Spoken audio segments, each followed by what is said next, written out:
Hello, this is Matthew here with Gear Sounds. We've got Tom from EHX.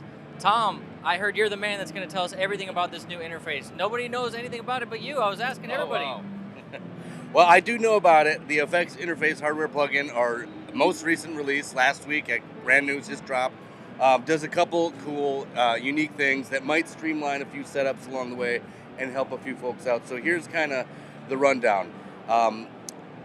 In this setup, I have it running on my board just like any other pedal. It's running in series with my pedals. You can turn it on and you can turn it off just like all my pedals, except when it's on, you're then running any plugin that you want live on your board right alongside your other pedals. So you can see right underneath that EHX Interface hardware plugin, I have my Sound Toys analog saturation plugin, which sounds great stacked alongside my real analog drive pedals. It's actually a lot of fun to be able to use plugins live. It's kind of crazy. So it's in this scenario, it's just acting as a pedal like on my board running out of your live rig, your amp. So that's one way to use it. Yeah. Another way is this is kind of a different setup here where I have this guy working alongside my just regular setup. They got a Focusrite 2 in, 2 out, and the Mac Mini there. It's plugged in USB-C to the Mac Mini, and instead of running with the pedals, this group of pedals on this little pedal board here is running into the back of the EHX interface. And now what that allows me to do is run any track from my DAW through any of my pedals. So if I wanted to run a drum bus through my Memory Man to put some analog delay on it, you can now do that. If you want to run a keyboard through your East River Drive or your Tube Screamer, you can now easily do that with just a USB-C connection. And the reason this works so well is because it's unbalanced ins and outs, so it's already at instrument level. You don't need a DI box or a reamp box and all the extra cabling, so it's just a handy way to run your tracks through your pedals if you're into that. I thought this would be something that would happen, but the plugin lives on the computer. It doesn't get downloaded to the pedal, right? Right. So the plugin lives and operates from the computer. The hardware unit connects to it, but you still need the computer to be connected to the unit for it to run audio, because it's passing audio through the USB-C connection.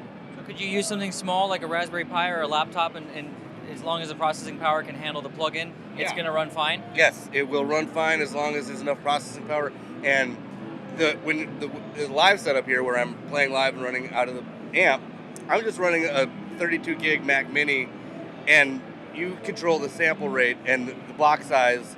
So it's really up to your system, your CPU usage. But what I'm saying is, even with a computer that's nothing too crazy, it's pretty good. It's great, actually. And it's basically, the word interface is very strong here, because that's exactly what it is. It's always connected to a computer at all times, and it's always interfacing with the computer, whether to use it for your pedals, and you could reamp with that, right? Yeah. Yes. Oh yeah, it's a great reamp box. You could use it that way, of course. And I should mention, like, the two kind of ways that I just talked about it, it's either or. It's not happening at the same time. It's like one mode, pedalboard mode, or the other, hardware plugin mode. A third mode that it can actually operate is as an audio interface standalone by itself. 2 in, 2 out, kind of a portable, quick session interface if you needed it. But again, if it's doing that, it's not acting as a hardware plugin, and it's not acting as a pedalboard plugin either. And the reason it can't do both is because you couldn't physically move it and have it do. It would have to be in two places at once, essentially. Exactly, and it's processing the way it's processing the audio is different, and also your setup would be different too. Like if your live pedal board will be, you'll be running your signal through it. If you're using it as a hardware plugin, you'll be running your signal into it.